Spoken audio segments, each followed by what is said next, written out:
Hello, everyone. Welcome to the VG Casters Cup. I am Jake Muller, Major Bowman, if you know me online. And I am really excited to be a part of this. This is a draft league that was organized by Costa, one of the EU casters. And there are 16 of us in total. We are from all the different games. So there's a bunch of VG casters, but also we have some trading card game and Go casters. And this is just a fun thing we're going to get to do together for a few weeks. We get to draft some Pokemon, play some games, maybe make some content around it, and I am very excited for it.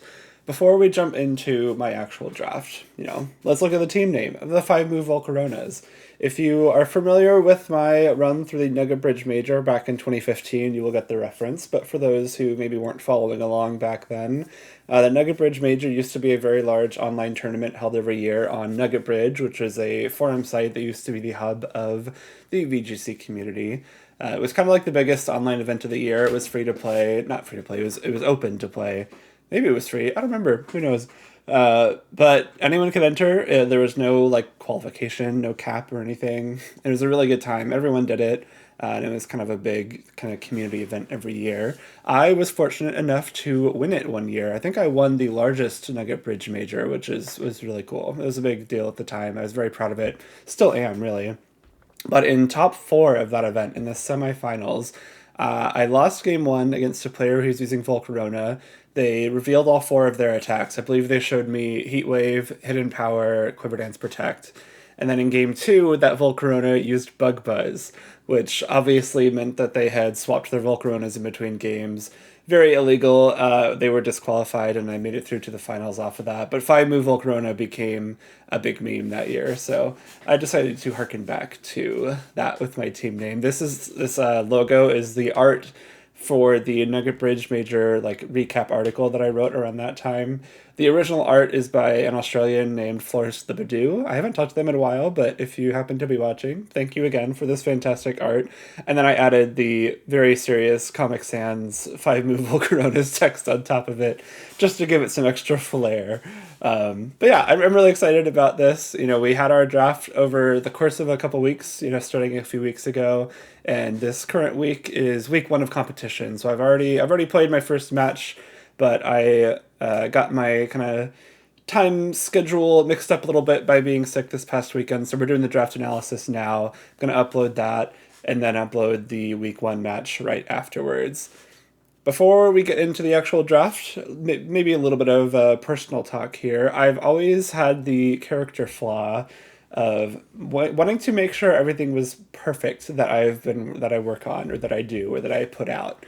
I think obviously there's merit to wanting to make sure you're doing good things, producing good work or whatever, but there comes a point where it just kind of stops me from trying new things or doing something if I don't think I can make it match this perfect vision of whatever I had in my head. So this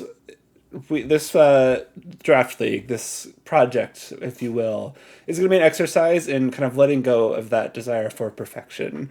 Of course, I'm going to be putting in a lot of work into this. I want to make sure that I'm, still producing good work, good content, if you will. But, if I had a specific plan for the overlay of the matches when I record and I can't execute that in the amount of time, that would have just stopped me from doing it at all before, and I'm not going to do that anymore. We're going to do as best we can with the time and resources that we have, and we're going to be happy with that. So I'm really excited. We're going to have a good time. Let's talk about the actual draft now.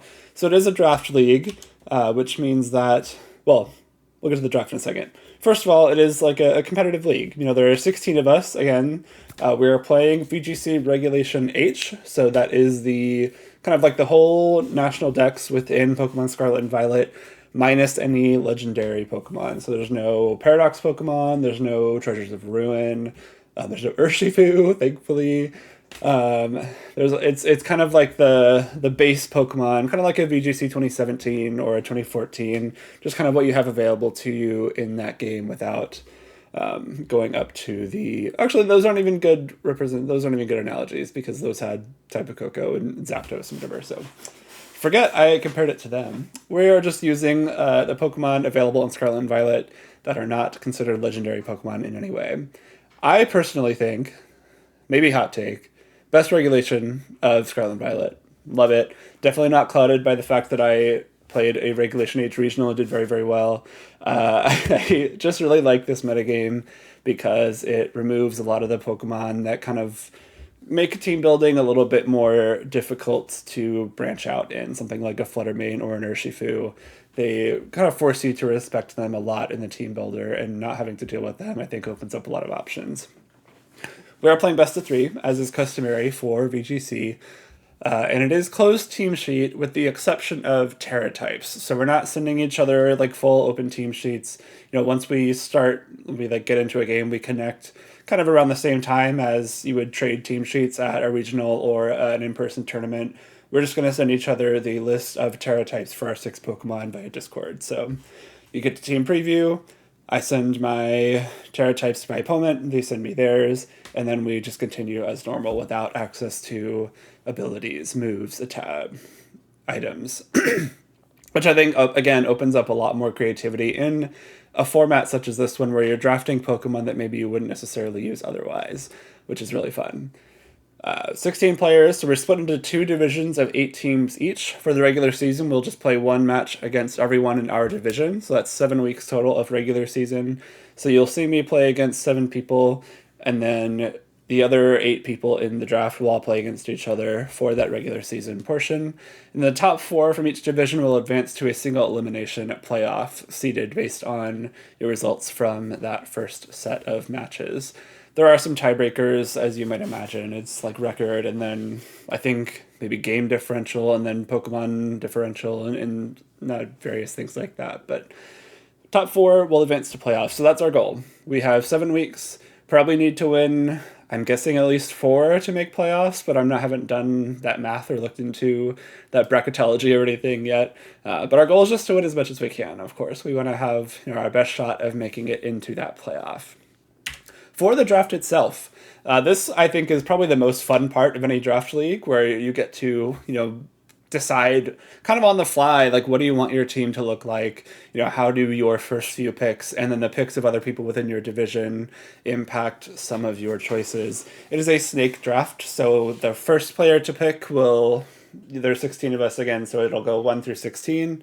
And then 16 will pick again all the way back to 1. So over the course of 2 rounds, everyone gets 2 picks, but you're kind of reversing the order each round, which makes it a little bit more fair. We are drafting 12 Pokemon in total. We have 12 Pokemon available to us. We do have to pick the 12. It's not a maximum of 12, it is a required exactly 12, which will come into play with this tier system, as there are 6 different tiers of Pokemon, from S all the way down to E.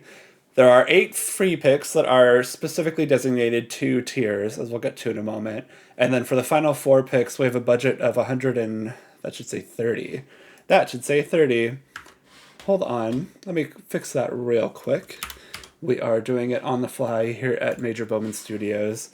There we go. It is 130 points for those final 4 picks. And you can split them up in any way you like. Again, you have to...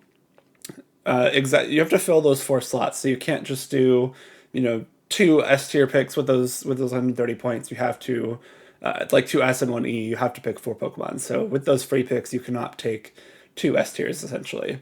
With those budget picks rather. The free picks are laid out there too, so you will always have 1 S tier, 1 A tier, 2 B tier, 2 C tier, 1 D tier, and 1 E tier Pokemon. And then there's a few different combinations of picks you could do, like just looking at, combinations of ways to make 130. You could do 2 A tier, 1 D tier, 1 E tier. You could do 3 B tier, 1 E tier. You could do 4 E tier if you really want. You can spend up to 130 points. But I think it's most wise to be using all of your 130 points. So some of my strategy going into this draft, again, we all have those free picks, so like the structure of our teams is going to be similar up to those first 8 Pokemon. I figured if there's multiple Pokemon in S tier that I think are good, that I think work well together, I think I should just take 2 S tier picks. I think in my head it was silly to not take 2 S's, and even beyond that, you can do SAEE. That is a valid combination of picks with those point picks. And I just decided I was going to do that right off the bat. I think in a system like this where there are some Pokemon that are going to be much better than others just naturally on a given team, because we do have to pick from these tiers of maybe lesser used or less useful Pokemon a lot of the time. I want to give myself essentially kind of a top heavy draft where I know I have these very good Pokemon that are useful in a lot of situations. And if I need to fill in with something random based on the matchup, I can do that. Maybe I didn't explain that too. Of your 12 Pokemon, you just pick 6 to bring every week, and you know your opponent's 12 as well going in. So you can very much tailor those last couple slots in your team to fit that matchup pretty well. So I decided I was going to have 2 S tier Pokemon, 2 A tier Pokemon, and then those last 2 budget picks would be some E tier Pokemon that I can maybe get some use out of. But we'll see how that shakes out in our draft. So I was the second pick in the draft. So Costa, the league organizer, randomly drew the first pick. I'm sure it was random, but it was kind of funny that it worked out like that. So I knew that I would have a pretty good selection of Pokemon for my first pick, and I wanted to take what I thought was a really strong S tier pick up front. Costa picked Politoed first, which I believe was an A tier Pokemon, so I had every single S tier available to me. And just looking through them, if you think of Pokemon that are like very good in Regulation H, I'm sure a few pop into your head, but the one that I thought was really strong and gave me kind of the best chance at building a team around it was Golden Go. I decided to take Golden Go for my first pick. I feel like that it's just kind of a self-explanatory pick. It's a very, very strong Pokemon, not only in Regulation H, but in like every regulation of VGC and Scarlet and Violet, save for regulations like G or I that have the large box legendary Pokemon. It's a Pokemon that has really good stats. It has an incredible ability, good as gold, preventing every status move from working on it. It's something that gives you a lot of flexibility in draft because it can run a few different sets. Obviously, there's Nasty Plot, which can run a few different types of items. You can have a kind of strangely good selection of coverage moves that you may not really look at when you're usually building a standard VGC team, but for something like this, Dazzling Gleam, Power Gem, and Electric type attack, those are all pretty good in a draft format where there's only there's only 12 Pokemon you could possibly be facing. A lot of them might have overlapping weaknesses and can kind of inform your coverage choices. So I was very happy to get Golden Go first off. Even beyond Nasty Plot, which is kind of the main like centerpiece type of set if you're going to build a team around a Golden Go. Choice Scarf and Choice Specs, I think, are also very strong in a field like this where there are no open team sheets. So you don't know if just Golden Go is about to Choice Scarf make it rain, or even like Terra Steel Choice Specs make it rain is very, very scary if you can't see it coming. So I was thrilled to get this as my first pick. But since I was picking second, that means my second pick was the 31st pick of the draft. So I had to wait a while. A lot of really good Pokemon got taken. And going into my second pick, I wanted a pretty strong Pokemon to kind of not only be able to support Golden Go, but provide some more offense on its own. I was thinking through the types of support that Golden Go appreciates. Speed Control is one of them. Something to deal with opposing Steel type Pokemon is one of them. And I was looking through the A tier Pokemon, and the choice became very clear to me immediately that my second pick should be Talonflame. Talonflame was an A tier pick, which I was very happy with. I think it's another very strong Pokemon in this metagame. And in a draft scenario because it has, very strong attacks. Brave Bird and Flare Blitz are very good. Gale Wings is a very good ability. It gives you the ability to get that priority Tailwind going. Something that Golden Go appreciates is that Tailwind, is the ground type immune partner, being a steel type. It also resists fire, which is important. Some very strong defensive and offensive synergy here. But not only that, Talonflame has access to a lot of really cool support moves that may not necessarily get used in, again, just kind of a regular VGC Regulation H type format. But you have Taunt, you have Quick Guard, you have Will-O-Wisp, you have both Sunny Day and Rain Dance, which can be really good. You have Dual Wing Beat, which I think is a really cool option. That one did get used a little bit, I think, in Regulation Age to beat like Sash Sneasler. But it just gives you a way to get that flying damage without breaking Gale Wings. Maybe break some Focus Sashes that you might see coming. And I just think it synergizes very well with Golden Go because it has the offense to beat the Steel types that Golden Go struggles with. and it has the Tailwind. It has some defensive synergy as well, and just gives you a lot of utility to enable some future picks down the line as well. So this is the end of round 2, and we can basically just repeat this whole thing 6 times. So there's 12 picks in total. So basically, since I picked so early, the second pick, the remainder of my picks until the 12th one are going to be kind of paired. So I picked Talonflame, then it goes to Costa, who gets 2 picks in a row, then it comes back to me. So at that point, I can see what Costa's been picking. I can be pretty confident that I have an idea. Of course, I'm not going to know exactly what he wants, but I have an idea of what he might need.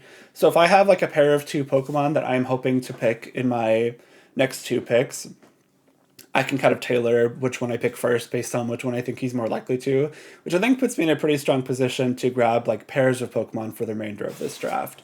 I wanted to get Talonflame, of course, and I wanted to pick my other S tier Pokemon here as well. Because again, I'm trying to like build a very top heavy team. I want to make sure that my good Pokemon are very, very good, and then I can kind of support them with the rest of the team going forward.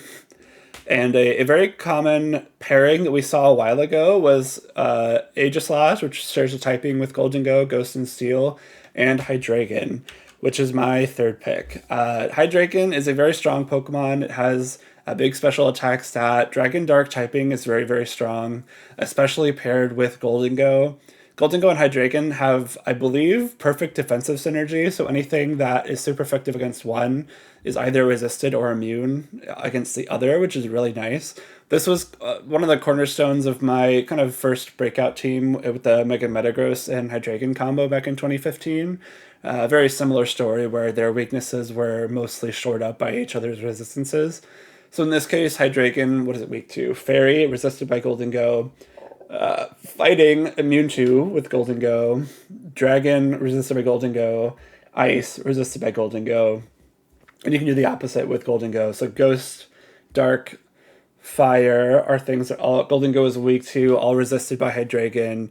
Ground, Hydreigon is immune to thanks to Levitate. So they work very well together defensively, but also are both just very, very strong attackers. So I thought that was a really good combination here. Hydreigon was my second S tier pick. So I'm out of S tier picks now. You can never have more than 2 based on how this is set up. But I was very pleased with this, knowing that Hydreigon can combine with Goldengo for really strong offense while also having really good defensive synergy. Of course, Talonflame also great with Hydreigon just because Hydreigon doesn't particularly love seeing steel types either. You've got that fire type damage. You have the Tailwind, which Hydreigon appreciates. It's got decent speed, but needs a little bit of help sometimes against some faster Pokemon. And I was very happy with this draft right off the bat, just because it meant that I had some really good offensive and defensive synergy with my team, with 3 of these top tier picks. Looking at those tiers again, I think I had one more A tier pick going after this, and then the rest were those B through E's. And so I wanted to make sure that everything again had some pretty solid synergy. Once everything was looping back around to me, again, I had to wait about 30 picks or so after this Hydreigon pick. I was looking at my team. I noticed that I was starting to develop a little bit of an affinity for Ice Weak Pokemon, just based on some of the things that I had in my head as ideas, and other things that I was looking to grab. And so I wanted at least one of my next 2 picks to resist ice types, preferably be a water type. I think water is just very strong. And I was looking at the available water types in the A tier. Primarina was something that I heavily considered because it was a pretty strong Pokemon in Regulation H. The Liquid Voice, Hyper Voice is very strong. Haze is a really good option, especially in a draft league where you know that sometimes you're going to be facing Pokemon that are inclined to go for these big setup moves. And if that's the case, you might want to have the option to haze those boosts away. But I didn't love the idea of Primarina because my 2 main attackers right now, Hydreigon and Goldengo, are both special attackers. I wanted at least something beyond Talonflame that could threaten some big physical damage, and looking at the remaining water types, that choice became Azumarill. Forward, Azumarill. Forward, Azumarill. There we go. I thought Azumarill was very strong here. One, because I wanted that water type. It gives you some nice defensive synergy.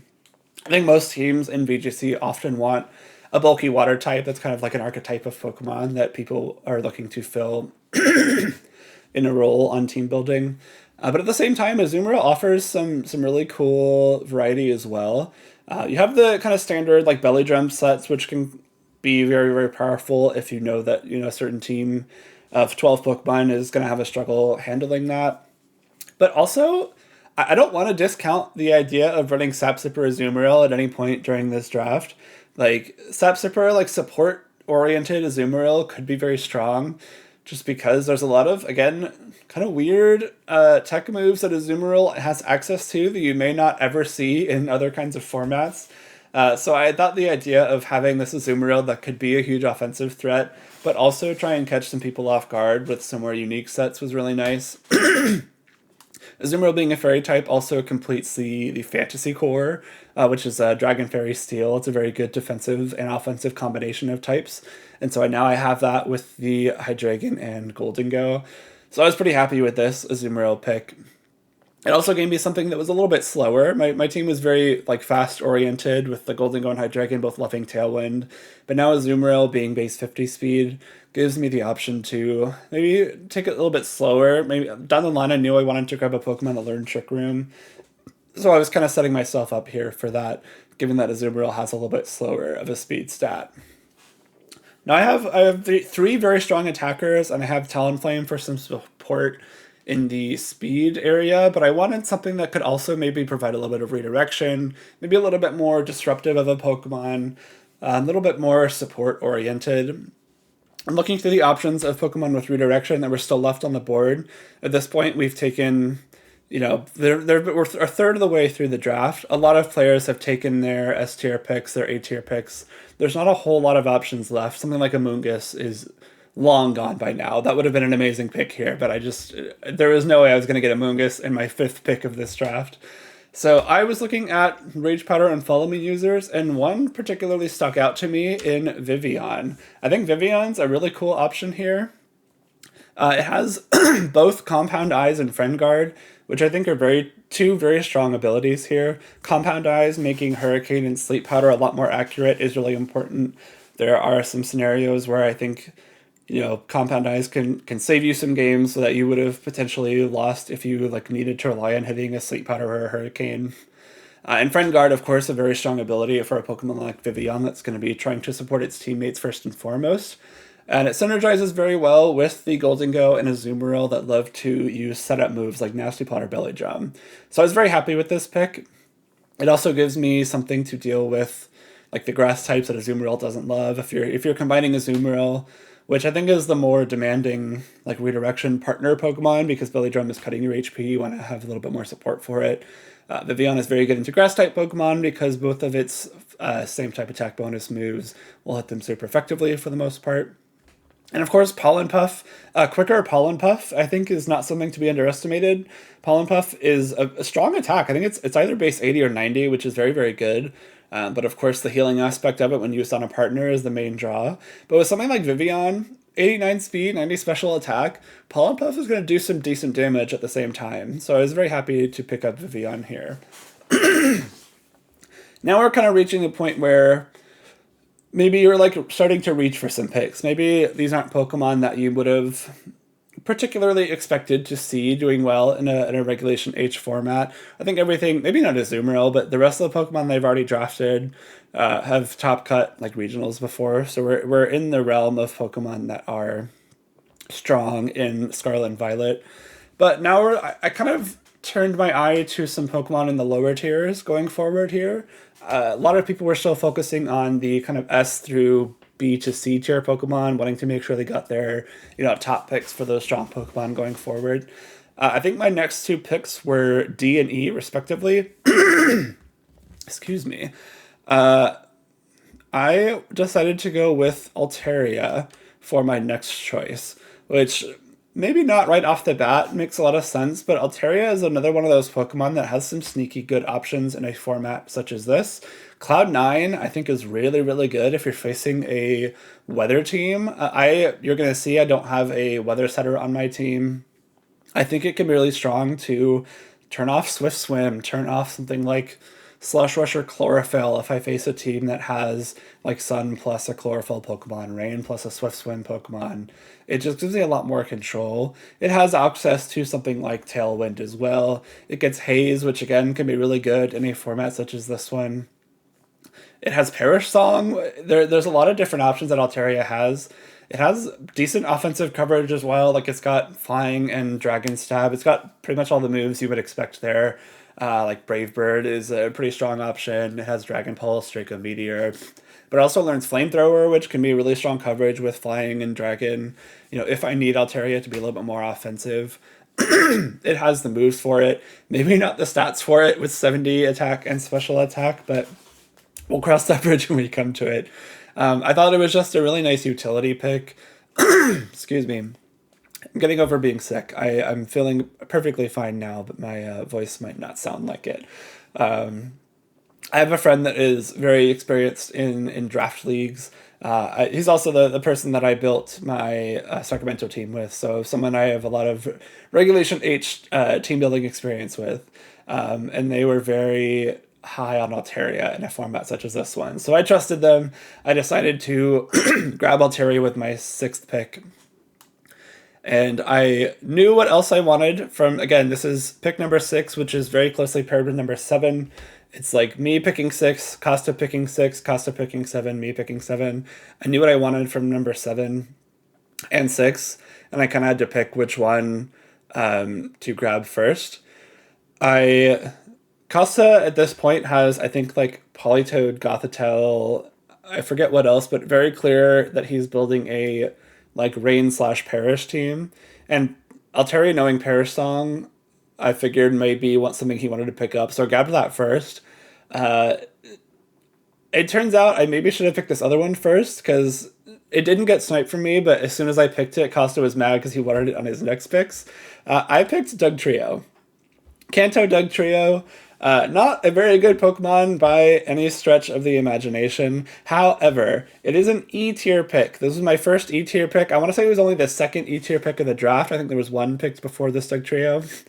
But I was looking through the E-tier Pokemon, and I figured if there are any like E-tier Pokemon that have high value relative to that tier, it might be a good idea to pick one of them slightly early just to try and get the maximum value out of that slot as I can. And looking at Dugtrio, it's very fast. 120 speed is really good. That 100 attack is serviceable. It's not bad at all. And the main draw of Dugtrio is Arena Trap. So it is essentially Shadow Tag, but for any Pokemon that are grounded. So Pokemon that have Levitate, the Pokemon that are flying types, will not be affected by Arena Trap. And of course, all Ghost Pokemon are immune to all trapping effects. But that leaves open a lot of Pokemon that will be stuck on the field with Dugtrio. And looking at my team, I have Talonflame, Azumarill, and Vivian, all weak to Electric. Only Hydreigon resists Electric. So if I am facing Electric-type Pokemon, I want to make sure that it is dealt with before it can take out any of my like Electric-weak Pokemon. I figured Dugtrio was actually a pretty solid pick, especially considering I have 4 Pokemon already that are immune to ground-type attacks. I have a very good option, I have a very good possibility, rather, of using Earthquakes with Dugtrio and trying to get some spread ground damage going. I was actually very happy with this pick. I figured it was something that in that E tier that could handle a lot of different threats to my team that I specifically had constructed to this point. And it provides some good utility at the same time. Of course, its bulk is not good. It's very, very frail. So it might be a little bit tricky to use. I might have to use a Focus Sash on it. I might just have to be very selective with when I allow it to be on the field and attack, because the main draw of Dugtrio, again, is Arena Trap, which doesn't require any kind of stats. It just requires it existing. So we're going to see how that shakes out with this Dugtrio, but I think it was a really good pick in theory, just because it does match up against those electric types very well and provides me a little bit of lockdown that I can use later on in some games. Costa was not happy that I picked this. Costa really wanted Dugtrio the next time the draft came around to reach us, so I was glad that I took this here and didn't push off some of my E-tier picks until later. So again, I have picked 7 Pokemon. Picks 8 and 9 will be 30 picks from now, and again, like right next to each other. If you look at my team, aside from Azumarill, everything's pretty fast. I think Altaria is like the slowest of everything here, and it's only in the 80s, I want to say. And so I knew that I needed either a way to counteract Trick Room or just a slower mode myself. And I figured pretty early on in team building, I wanted a Trick Room mode. I think that's something that gives you a lot of flexibility in not only in team building, but like when you get into a game, having something that can use Trick Room either to reverse your opponents or like set up your slower Pokemon is really good. And I was looking at my team again. I have built up a lot of ice type weak Pokemon. The Hydreigon, the Vivian, the Altaria, the Dugtrio, with only a couple resists in the Azumarill and Goldengo. So I wanted to be a little bit stronger defensively at this point. Looking at the remaining Trick Room available Pokemon, in the tiers with which I have some budget or some free picks left, I was looking at options not only for Trick Room setters, but for Pokemon that could abuse Trick Room pretty well. Because again, I get like 2 picks in very quick succession here. So I can kind of just like choose my setter plus abuser right together. And I decided to go for the setter first because the Trick Room like slow attacker Pokemon that I decided I wanted, I figured was very unlikely to be taken. We'll get there in a moment. But I decided to pick Slowking. Kanto Slayer, or not Kanto, Johto Slowking? Regular Slowking, not Galar Slowking. Because it has some pretty solid stats. This is a Pokemon that has been used in VGC before, mostly with something like the Gastrodon Slowking combo that our good friend Rushan is known for back in the day. But it provides some pretty good utility here as well. Regenerator, very good ability. We know it on Amoonguss, but Slowking does have access to it as well. Oblivious, also very good. It blocks Taunt and then like Infatuation for like Attract or whatever, but I don't see that ever being a thing. But like blocking Taunt on a Trick Room setter I think is really strong.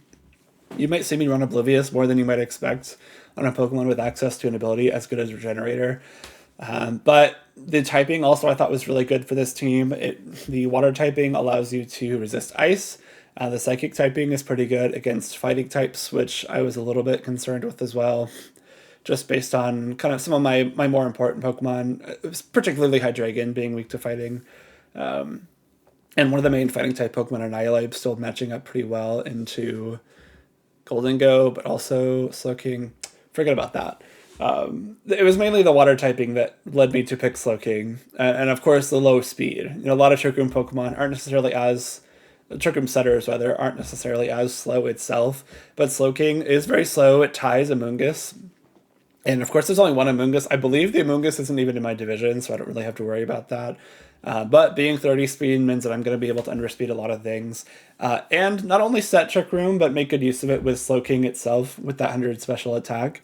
Has really wide coverage as well, which I think is really valuable. There's a lot of different attacks and types of attacks that it can run. So I was pretty happy with this pick. And knowing that I had Slowking, I wanted something else that was pretty slow and pretty powerful to make good use of that Trick Room. So my Trick Room attacker that I decided to go with is Hisuian Avalugg.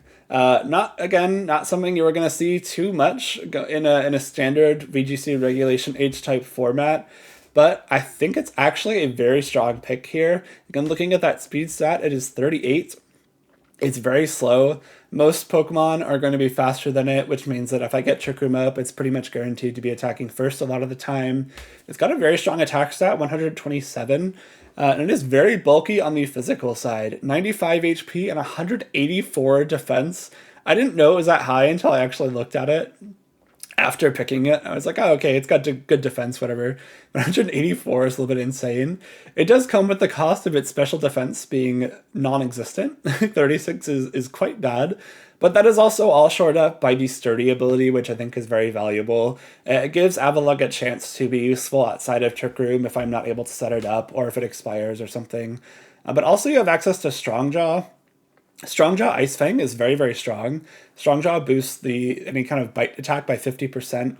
So your Ice Fang, which is normally, I think, 65 power, will be going up to, do some quick math, it's like 97.5, I believe. So that's a very strong attack with a little bit of a flinch and freeze chance alongside of it too. Of course, you have Rock Slide, like Trick Room Rock Slide off of 127 attack is really powerful. Its signature attack, Mountain Gale, is like a stronger Icicle Crash, which is a really good option as well. So I was very happy with this. Kind of the offensive synergy between like a Water Psychic and a Ice Rock type is really cool as well, especially when that Water Psychic type has access to Fire type moves like Flamethrower and Fire Blast to kick through some of those Steel types that might give Avalugg some trouble. So I was pretty happy with this combination here. And this kind of rounded out what I needed from my team. You know, I have some main strong attackers. I have a slower Trick Room mode. I have some support options. And I have 3 picks left. I want to say at this point I had 1 D tier pick remaining and 2 E tier picks remaining. I think that's right. And so the 2 E tier picks at the very end, one of the things that my friend and I were talking about when it comes to this draft is that a lot of drafts of this nature have a fewer, like a lower team size, like 10 is a normal thing, or even like 10 up to 12 if you want. But since we were required to have 12, I was pretty comfortable kind of punting my last couple E tier picks. Like the E tier Pokemon value relative to like SA and even like B or C, I think is quite low. So I didn't really care what I ended up with from those last couple E tier picks. So I focused more on the like utility of everything else up until this point, and then I just kind of looked at the D and E left, and I was like, what might be useful here? And so one thing you might see is missing that is present on a lot of VGC teams. I have neither Fake Out nor Intimidate. Earlier on in the draft, I had some of those options in mind. Like, I think around my 4th or 5th picks, if something like Hitmontop or Scrafty was still up, I was heavily considering taking those, especially Hitmontop. But those were gone at that point, so I just forgot them until later on in the draft. And I was looking through the E tiers, and I saw Scraggy. You know, Scraggy is... What is Scraggy if not Little Scrafty? It's got okay defenses when you consider the Eviolite. I'm not going to sit here and tell you that I think Scraggy is like an exceptionally good Pokemon, but I think it did actually like top cut a regional over in the like Asia Pacific region. So there's a little bit of precedent for Scraggy being like a thing. And it's got Intimidate and Fake Out, which I thought could be potentially valuable. I don't see it coming super often, but like again, it's something from that E tier that I thought maybe this is something. Maybe this is something I can use. Again, it's on the slower end, so like if I think a team is really weak to a Trick Room mode, I can bring Scrafty or Scraggy, Slowking, Avalugg, and maybe that's my kind of main mode against that team. Again, I'm not going to like preach to you the value of Scraggy in particular, because I think it's probably not going to be insanely useful in a lot of my matches, but again, I'm just kind of looking for things that might be helpful sometimes from these last few picks. Speaking of things that are missing from this team, a lot of Pokemon teams run some sort of terrain setter, Rillaboom being kind of the main option in VGC, but something like Indeedee as well can give you a little bit of control over a game with that psychic terrain. And looking at some of the teams in my division, I believe both of the Indeedee forms were in my division at this point. Male and female were treated separately in the draft, but they were both selected by people I will be playing against in the regular season. I'm pretty sure, for sure, male Indeedee is in my division. I want to say female was at this point also. So I was looking through, I have 1D, 1E left at this point. I was looking through D tier, and I saw Thwackey, so I figured, why not? Grassy Surge, really strong ability. Thwackey itself, again, not a great Pokemon, but you have access to Fake Out, which is another bit of, you know, useful potential text for this team. It has U-Turn, which can be, again, useful for like repositioning. It does have Endeavor, which maybe comes in handy, you know, later on if I have, you know, like switch Thwackey into an attack, maybe use Focus Sash on it, get it down to low HP, and I'm able to kind of pick something off. It was really for the terrain control. I don't like expect this to be something that comes very often to a lot of my matches, but if there's a team that has psychic terrain, like those Indeedee teams, it might be pretty useful, because I do have 2 Pokemon that are very good at using priority attacks in Talonflame and Azumarill. So I maybe potentially give myself a shot at turning off that Psychic Terrain to be able to use Aqua Jet and Brave Bird. I didn't have a Grass type either. A Grass type is something I was looking into. Generally a strong type in VGC, especially with that immunity to Spore, which is pretty often, or Sleep Powder, which is pretty common throughout the metagame. So I was happy to get a Grass type that had a little bit of utility on the side. Now we've come to my final pick. This is, Thaki was the D tier pick, so I have one more E tier pick left. I was entirely uninspired by the remainder of the Pokemon left in the E tier. So I was just kind of looking through what might have something that's sort of useful for me at some point. And I landed on Female Meowstic. So competitive is a pretty strong ability. If one of your stats is lowered, your special attack goes up by 2 stages. Intimidate being so common, I figured maybe there's a team that I can kind of cheese with the competitive Meowstic. It has decent coverage as well. Psychic types often have access to moves of a lot of different types, so maybe it can come in handy with its unique set of coverage. It's also pretty quick. It has access to like dual screens, which could be useful with the Light Clay. We see with like Ninetales and Aurora Veil being so fast, it's able to set that up pretty reliably. So I figured let's see if this can give me some good value. Again, nothing left in the E tier at this point in the draft. This was the second to last pick of the entire draft. It was me and then Costa's last pick, and then we were done. So I was just kind of reaching. I was doing some barrel scraping, and I landed on Meowstic, and I'm fine with it. There's nothing I really wish I had picked instead. And so Meowstic female is our 12th Pokemon, and that rounds out the 5 Move Volcaronas. I was very happy with this draft, especially the kind of Goldengo Talonflame right off the bat. I thought was a really good start to this draft. I was a little bit surprised Talonflame made it back around to me. Again, I picked Goldengo, the second pick of the draft, and then there were, 29 picks before it came back to me, and Talonflame was the 31st pick overall of this draft. So I wasn't expecting to get Talonflame, but as soon as it came back to me, I just locked it. And so that Goldengo Talonflame Hydreigon core at the start, I thought I filled out pretty well. I was happy with this Slowking Avalugg Trick Room combination. I thought was really cool. And then a lot of the Pokemon alongside, like Viviana and Azumarill, I think are really good together. And then I've got some cool options to fill out some of my teams of 6 going forward. I'm really excited about this draft league. I think it's going to be really, really fun. It is, again, 7 weeks of regular season. I'm going to be uploading all of those matches. My goal is to upload them. It's like the weeks are like Sunday to Sunday, essentially. So we battle each other during that week.